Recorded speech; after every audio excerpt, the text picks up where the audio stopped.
Hey guys, Jay here, and today I'm here to share my experiences using the ONIX Zenith XST20 SACD player and few tips and tricks I found along the way to get the most out of it. So I have to really give it to Shanling. Shanling has been putting out CD players that's quite exceptional for the money, starting with the Shanling ET3 CD transport and the portable CD player that I just reviewed. They have been all quite exceptional for the price based on my experience. And today, this one right here, the ONIX Zenith, is their CD transport specializing in SACD playback, as well as many different types of SACDs and its hybrid counterparts. It is still capable of playing normal CDs with pretty exceptional sound quality, but more on that later. It's housed in a very sexy aluminum body with great stylistic choices that makes this unit feel really high-end. It also happens to be a top loading mechanism, which I highly prefer for longevity versus the drawer-based ones that can get flimsy over time. It also comes with this magnetic puck to secure the CD before closing the lid. So first of all, this is not an ordinary CD player, and there is a little bit of background explanation required to explain what this SACD player brings to the table. Now, for those of you that already know this, you can skip this part, but there is a clear difference between a transport and a CD player. Now, while these terms are interchangeable in the sense that people use it all the time to refer to one and the other, there is a functional difference between a CD transport and a CD player. And the ONIX Zenith is a CD transport. So what are the differences? So quite simply, the CD player has a DAC inside. So it's a plug and play type of device where it has a digital to analog converter already built inside. And a CD transport like the ONIX Zenith is without a DAC inside. So why would you want a CD transport instead of a CD player? Well, CD players are more simplistic in that there's a DAC built inside, but because it's going into a small chassis limited to the form factor of the CD player, often the DACs can be not as good. And if it is good, it can get quite pricey as well, just for that fact. So a CD transport allows you the flexibility at the end of the day to use your external DAC for high-end audio applications, which can yield in better sound quality for you and your taste. Now, obviously with CD transports, you need a method to connect it to an external DAC. And that's why on CD transports, you will see a plethora of digital outputs and the corresponding digital inputs on your external DACs. However, most of these digital connections were done through coax, and just recently, only a few CD players started, or CD transports I should say, started adapting USB. Now, this wasn't such a big problem if you were playing normal CDs, Redbook, but if you were playing SACDs, most of the coax connections had limitations of not being able to provide a full bandwidth from SACDs. It was kind of like your video card being able to process and output 4K, but then the cable that you're using wasn't capable of transferring that kind of data. Therefore, you wouldn't get 4K, but something like 2K or 1080p on your 4K monitor. Now, some companies had a way around this by using proprietary connections or upsampling and so on and so forth. For example, Macintosh uses the MCT proprietary connection, which is again their own proprietary connection, which meant that you were kind of not only limited to the DACs that they provide with the MCT connection, but you were kind of forced to use it if you got an SACD transport because you would need a DAC as well. And the MCT connection ones were the only ones capable of utilizing that SACD bandwidth. Now, I want to make sure that we understand that we're talking about native DSD playback only, as most of these problems are kind of resolved through something called DOP or DSD over PCM, which we'll get to in just a minute. But that's where the I2S connection comes in. Now, most of you already know this, but even though this looks like an HDMI, it's not an HDMI connection. It is actually a connection designed and developed by Philips for audio transmission. And I2S is now found in a lot of even affordable DACs these days, giving us the opportunity to connect our SACD players and use the full bandwidth to any kind of DAC that has I2S and capable of DSD, which gives us again that opportunity for flexibility of using external DACs without that proprietary connections from each individual company. And I wish that was as simple as it sounded, but that's where we have to address the two main problems that we have today and how this ONIX SACD player from Shanling actually addresses those problems. So problem number one is that SACD players with I2S connection tends to be not very inexpensive. They tend to be expensive. So for example, outside of the Shanling here, the least expensive one with an I2S connection that I could find was the PS Audio Perfect Wave SACD player, which again starts at $7,000 US. And problem number two, and this is the big one, even though I2S again gives us that opportunity to pick external DACs as we please to match with our SACD player, the problem is that many companies decided to make their own proprietary pinouts for I2S because there's no standard for I2S pinouts. And unfortunately, most of these companies wanted to make it proprietary, somewhat of a gatekeeping, so that you buy their DACs and not someone else's DACs. So instead of making it more widely adaptable with any I2S DACs, they made it so that its pinouts are more compatible with the DACs they make. So while most of these companies seem to be busy making I2S proprietary for their brand, rather than focusing on universal compatibility, Shanling here does the exact opposite. And it is the only SACD player I have seen thus far that uses FPGA assistance to be compatible with 10 different pinout configurations, which allows for greater flexibility of choosing different DACs in the market to use with this SACD player. So to summarize, these are the main selling points of this Shanling SACD player and what makes it unique. It is widely compatible and it is the least expensive SACD player on the market right now, capable of outputting up to DSD64 natively through the I2S. And of course, in this case, you'd want to make sure your DAC also has an I2S connection with DSD encoding capabilities like the Gustard X26 Mark III that I reviewed, or use a 1-bit DSD DAC. However, like I said previously, something called DOP exists today, which is DSD over PCM. And it's not a conversion from DSD to PCM like some people may think. It's actually DSD packaged in a PCM format so that it can be transferred through different digital inputs and outputs like coax and USB and so on. However, the downside with DOP that a lot of people may not know about is that while it's not a conversion, the downside is that it's not very efficient compared to native DSD, meaning you actually need double the bandwidth of DSD, original file, to be able to package it into a PCM format.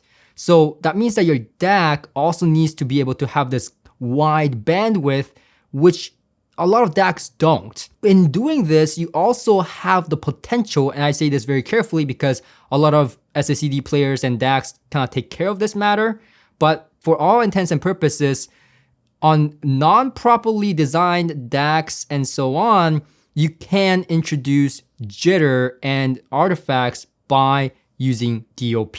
And on the Shanling, it's much the same with all the other connections outside of the USB being capable of DOP64. And yes, you heard me right, the USB only does PCM on this unit, which is kind of odd. But anyways, fun fact, every other input, even optical on this unit, does DOP64, but it does not do it on the USB, only PCM. So the obvious downside with this unit is that while it's more affordable and more widely compatible, it only does DSD64 natively through the I2S and DOP64 for the rest of the digital outputs with the exception of USB. And it does not support DSD128, 256, 512, and so on. Now I say this is a downside because there are people that swear by DSD128 and 256 and 512 even, but those are huge amounts of, data. With the DSD64 already, it's 64 times the sampling rate of a normal CD at 2.8 megahertz approximately. So all this is to say, is this a perfect SACD player? No, it's not. But it's probably the best one on the market right now without breaking the bank. And not saying just above $2,000 is a lot of money, but it is far less than $7,000. And if you don't have SACDs to begin with, or you don't have a plan to invest in SACDs, then maybe something like the Shanling ET3 is enough. It still has that I2S connection so that you can connect it to any external DAC with I2S, and it's widely compatible and has an upsampling engine and so on and so forth. It's a great CD transport for approximately 1/3 of the price of the Shanling ONIX. However, I have to admit, even playing normal CDs on the ONIX sounds better than the Shanling ET3. Overall, it has a general sound signature that is pretty similar to one another because there's not much of a sound profile to speak of with these transports. Both of them sound very neutral, accurate, transparent. They're very uncolored, so to speak, which I do like on both of them because this makes it so much easier to choose other components to flavor the sound if you wanted to, the way you wanted to. Let's say I wanted to add more micro detail and nuance. I can add something like the Denet Frith's Venus 15th to add that a little bit more nuance and detailed nature of the sound.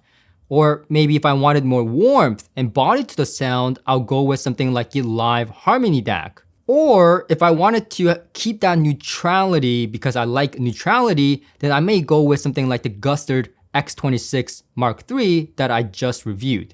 And while I do find that the ET3 is still the best bang for your buck because the ONIX is certainly not 3 times better sounding, I still think it is a worthy upgrade from the ET3 in terms of sound quality. And it comes to mainly 2 things that's improved on the ONIX. First is that transparency and detail retrieval. You readily hear more micro details and nuances side by side with these transports, and the ONIX by far is the more nuanced and detailed kind of presentation, extracting all the little details, especially when you're playing SACDs, but it's also true for regular CDs as well. Now, second is the soundstage and the overall spaciousness of the sound. With the ONIX, it's way more open and spacious sounding and gives that more natural kind of sound versus the ET3. Even though the ET3 didn't sound all that digital to me, the ONIX is on a different level that sounds more open and more natural sounding, making it feel like instead of notes, it's actual performance taking place in my room, which again is a more pleasant and inviting experience. Even though it's a neutral and detailed presentation, it's not fatiguing or bright or brittle to listen to. There's no digital edge, so to speak. Even using ET3's internal upsampling engine that I thought was very decent, comparing the upsampling from the ET3 all the way up to 512 versus the native 64 playback through the ONIX, it was clear to me that the ONIX sounded more natural, open, and more real to my ears. And again, less digital sounding. And this is more of a side thought and may be controversial to some people, but I don't believe that there's a absolute conversion with no loss. So as great as the ET3's engine with upsampling is, anytime you upsample or downsample, any conversion going on, you're gonna lose something. And this is my personal opinion, but also a sentiment a lot of engineers in this industry share, is that anytime there's a conversion, you're bound to lose something. So again, as great as the engine inside the ET3, I think the native DSD playback is just that much better when it comes to actual real life playback and musical enjoyment. But who plays CDs anymore? How about streaming? Well, to put it bluntly, like I've said many times in my videos previously, I think streaming sound quality has a long way to go still, even though it's 2025. And there's actually a technical reason as to why that is and why CDs and LPs may sound better than streaming, but more on that on a different video. And I know it may be hard to believe that it's 2025 and I'm saying that, some guy on YouTube is saying that streamers don't sound as good as CD players dollar for dollar. And, this is not a sentiment that is only exclusive to me, But a sentiment a lot of kind of music enthusiasts that have done this comparison share, including many of my reviewer friends. For example, in my case, in my review of the Shanling ET3, I mentioned how I compared it to my Orender N20, which is my statement piece, my reference streamer that cost about $12,000. And I mentioned how the ET3 with the upsampling engine gets fairly close to the performance of the N20. Now with the ONIX, it straight up sounds better than my Orender N20, and it cost far less. Like far less. Like 6 times less. Now, as a young audiophile, I can't ignore streaming. It has that convenience factor that I very much appreciate about it. But there is also no denying that I, for serious listening sessions, for the most part, stick with CDs or even LPs above streaming. And maybe there's a reason for that. Maybe it's the sound quality that outweighs the convenience as of now. So that's it from me, but what do you think? Do you think that the CDs or SACDs are coming back more these days because it sounds better, or because it's just following a revamped trend of things coming back and going and coming back and going? Let me know in the comment section below. But these SACD players and new CD players in the market, especially by Shanling, just knocking it out of the park, is very much appreciated from a perspective of someone who appreciate the sound quality of CD players and CD transports and do have a certain amount of SACDs to play in my arsenal. So again, let me know in the comment section, and I hope this video was helpful and entertaining and informative, and if it was, please consider clicking that like button. I know I really hate asking for it every single time, but it does help my channel greatly and it doesn't cost you anything, so I really appreciate it. And if you're feeling extra generous, consider subscribing as well for more videos just like this, and you won't miss the next one if you subscribe and click on that bell notification. So thank you very much for watching, and I'll see you guys on my next video. Until next time.